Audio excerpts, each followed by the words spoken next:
Hello class and welcome to the Big Comfy Chair. I hope you enjoyed this week. Let's start off with a question. Why did the cat cross the road? Who knows why a cat does anything, honestly. Today we're going to be taking a look at brain and behavior, and I want to tell you a little story about a fellow by the name of Clive Wearing. Clive Wearing was born in 1938 and was a British musicologist. He was also a famous conductor and a tenor and a keyboardist. And he was a very accomplished musician who sang for Westminster Cathedral. He was a tenor lay clerk. He worked at Covent Garden. And he also founded the Europa Singers of London. He was an expert in 17th, 18th, and 20th century choir music. And in 1985, when Wearing was at the height of his career and he was working for BBC Radio, he contracted herpes.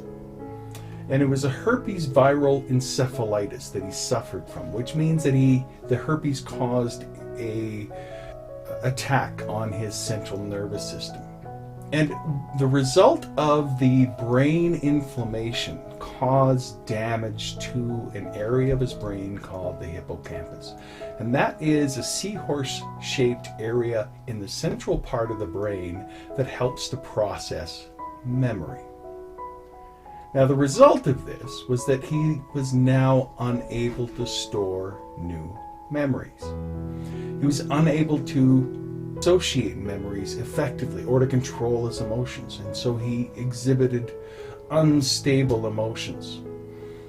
And it's an area of the brain that transfers memories from short-term through to long-term memory, and so he's unable to form lasting memories. He's able to live in 7 to 30-second moments, and so every half a minute, it's like he's waking up.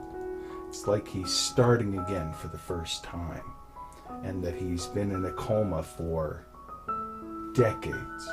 And so when he sees people that he knows, he might have been spending the whole day with them, but he turns around and it's like he hasn't seen them in decades.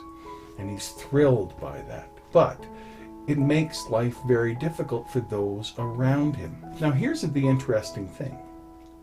Because he was so engaged in the procedural memories of music, those are stored so deeply in other parts of the brain, he can still engage in singing songs and playing music, and he does it perfectly. But he has a difficult transition from that to other parts of his existence. And you'll see a little bit more about that in today's lecture. But the point I want to make here is this, that we are so amazingly and wonderfully made. When something does go wrong, we can see it in very dramatic ways. And we should always be thankful that we have brains that are working so well for the period of time that we have them. Because there may come a time when we too struggle with the health of our brain. And I hope you remember that for this week. You take care. Bye-bye.